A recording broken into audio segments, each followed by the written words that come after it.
Saludos amigos, bienvenidos a una nueva edición de Tras Bastidores. Hoy voy a estar subiendo dos videos. En uno voy a estar hablando de WrestleMania 17, uno de los WrestleMania más reconocidos por todo el mundo básicamente. Y unánimemente uno de los mejores para muchos. Y el otro es este que voy a grabar ahora. Voy a hablar de nuestra generación. Nosotros casi todos estamos bastante influidos por el Attitude Era, lo Monday Night Wars, el Ruthless Aggression Era y la era PG, que es lo que estamos ahora, que es el nombre que le han puesto. Pero pocas veces, incluso cuando nos acercamos hasta los 90, precisamente como del 96 en adelante. Pero pocas veces, tal vez mi generación, sé que hay muchos del canal que no son tal vez de mi generación o de lo que se habla actualmente, pero no vamos a evaluar el Golden Era de la lucha libre y de WWF específicamente. Tal vez porque esto es hace más de 30 años, tal vez porque ese estilo de lucha es bien diferente a lo que estamos acostumbrados hoy en día y a lo que se convirtió la lucha libre más adelante, pero típicamente por mucha, y es algo, un consenso a veces en el internet, mucha gente devalúa la calidad del ring, ver a la lucha antes por cómo se consume ahora. Y yo creo que eso es algo que está mal. Y casi el título de esto es casi que el Golden Era se ha convertido en la era olvidada. Y eso es lo que yo no quiero que pase. Y vamos a hablar un poquito a fondo de esto. El Golden Era comienza alrededor del 83-84 y dura como hasta el 93. Un plazo de casi 9 años, aunque ya a los principios de los 90, en 91-92 ya se veía viendo por qué esto iba a cambiar. Y eventualmente yo hablaré del New Generation y hablaré a fondo de por qué pasa el fin del Golden Era. Pero el Golden Era es básicamente cuando Vince decide ir comprando territorios y sacando luchadores de territorio y crear eventos grandes como WrestleMania, porque antes la lucha libre no es como ahora, que la vemos semanalmente, había muchos pay-per-views, principalmente WWF construye en el 85 WrestleMania de una manera para construir un evento grande de la empresa, me parece. Y obviamente sabemos que actualmente no se recibe tan bien cuando aparece un Gronk que ahora filmó con WWE, o un Tyson Fury, o Floyd Mayweather, o todas las estrellas que han aparecido, pero en este entonces fue distintivo para WWF traer esa estrella. Mr. T, Muhammad Ali, Cyndi Lauper, a ser parte del espectáculo. ¿Por qué? Porque precisamente tenías que diferenciarte de la AWA, de NWA, de los Jim Crockett Productions, o Promotions, perdón. Y aquí es donde Vince empieza a crear varias cosas que empezaron a dar inicio a que WWF se convirtiera en lo que tal vez es hoy. Pero si miramos el roster era estos personajes caritacurescos, con una personalidad bien definida, como personajes, y todo era bien ochentoso. Y todo era bien gimmick. Los luchadores eran más personajes que lucha en el ring. Bien pocos de ellos podían hacer las dos cosas a la vez, pero funcionaba. Y el público estaba sumamente envuelto en la caracterización de estos luchadores de esta época. Obviamente esto tiene que evolucionar más adelante en el New Generation y se tienen que convertir en cosas más normales o más empáticos, porque el gusto del público cambió. Pero esta generación compraba de sobremanera a personajes como Jake the Snake Roberts, que era un tipo vicioso que andaba con una serpiente y era un rudazo. Por otro lado, gente como Roddy Piper, que es un super heel. Mr. Wonderful, que era un narcisista. Hulk Hogan, que era el gran patriota. Y obviamente Hulkamania es una gran influencia a lo que eventualmente se termina haciendo, lo que termina convirtiéndose todo esto. del Golden Era y es probablemente el ancla principal. Randy Savage, este tipo, el Macho Man, el excéntrico pero grandioso en el ring. Ricky the Dragon Steamboat, que es el hard worker de la época. Honky Tonk Man, que es un Elvis Presley luchador. King Kong Bundy, Ted DiBiase, John Ward Dog, Andre the Giant, Big John Studd. Estos son luchadores que remarcaron mucho la época. Pero voy a ir a puntos claves de la época y no he mencionado uno porque en el inicio de ella él no está, y otro más que voy a mencionar.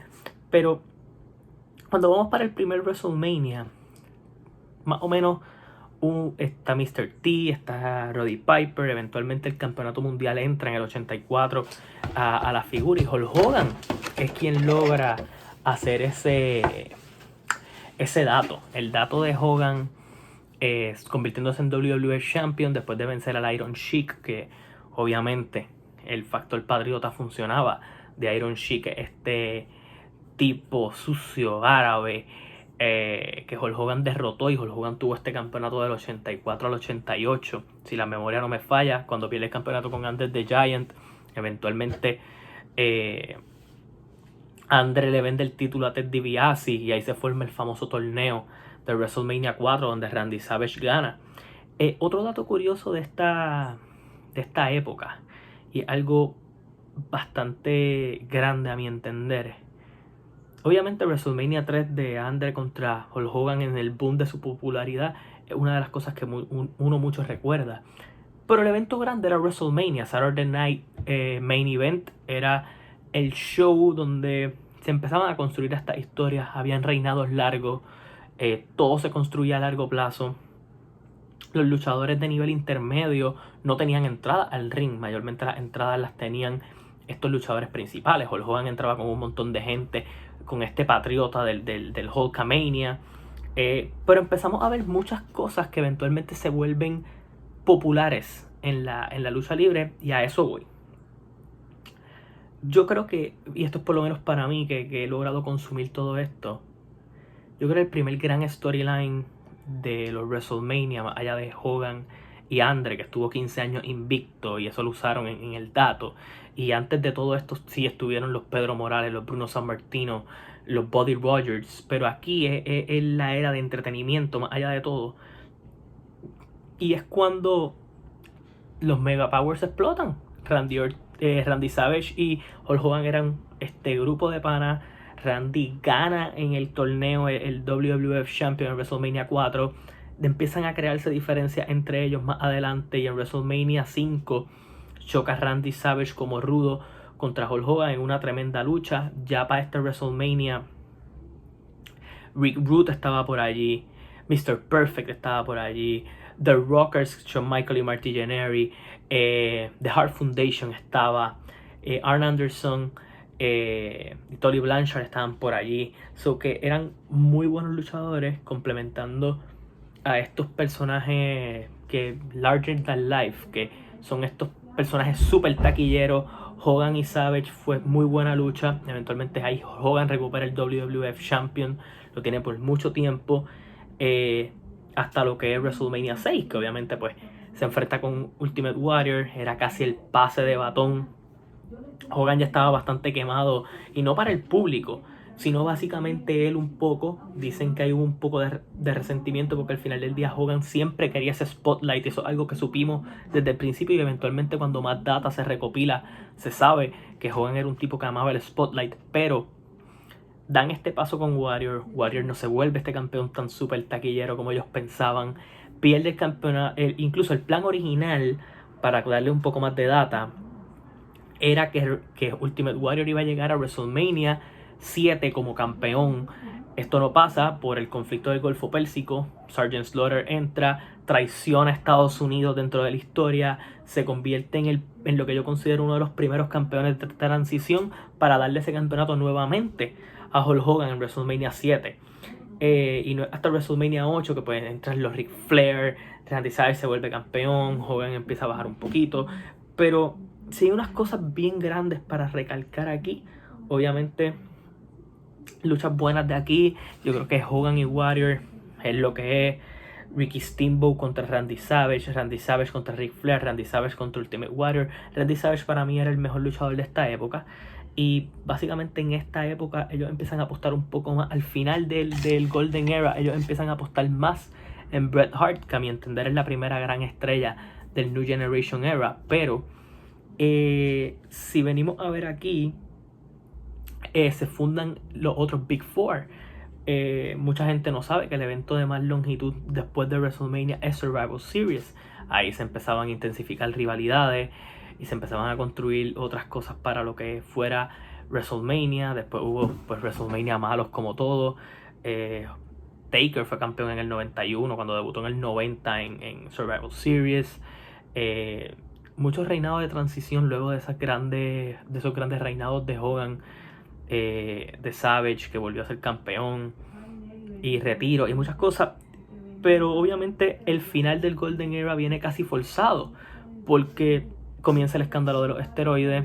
Mucho luchador de esta época ya estaba bien metido en este conflicto. Empezaron a culpar a Vince de ser alguien que fuera distribuidor de esteroides, y obviamente eso lo vamos a estar hablando más adelante. En estos próximos días yo voy a estar subiendo un video hablando del New Generation Era, pero a lo que quería llegar y al punto importante: de las estrellas más importantes en la historia de la lucha libre suceden en el Golden Era.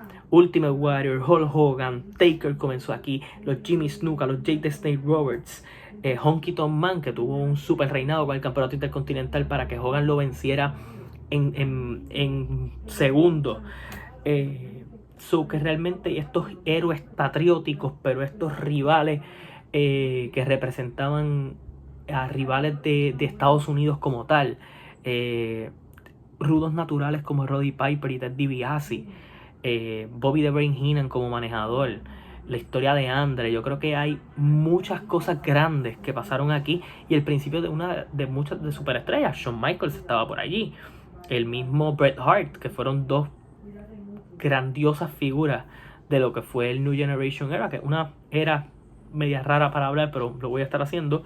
Pero el Golden Era es el inicio de WrestleMania, de Survivor Series, del Royal Rumble, y de otros eventos, del mismo SummerSlam. Y yo creo que hubo muy buenas luchas que pocas veces, que son bien olvidadas, pero cuando tú te ves el impacto del público en ellas, la historia, las promos, estas promos backstage con Mean Gene, la intensidad de ellos, cuán metidos dentro del personaje estaban, creo que compensa todo. Así que si usted está ahora en la cuarentena como muchos de nosotros, tal vez ver luchas de los 90 está cool, pero tal vez date la aventura de ver Survivor Series del 87, el primero de ellos, el del 88, WrestleMania 6, WrestleMania 5, WrestleMania 7.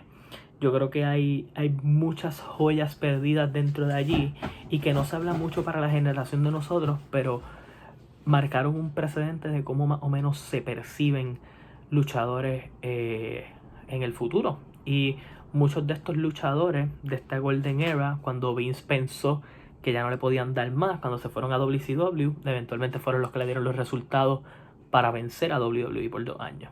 Así que hay grandes nombres aquí, hay grandes luchas aquí, so que mi recomendación es esa. Tienen sugerencias para otro video, los espero en los comentarios. Suscríbanse al canal, campanita para notificaciones. Hasta la próxima, se cuidan.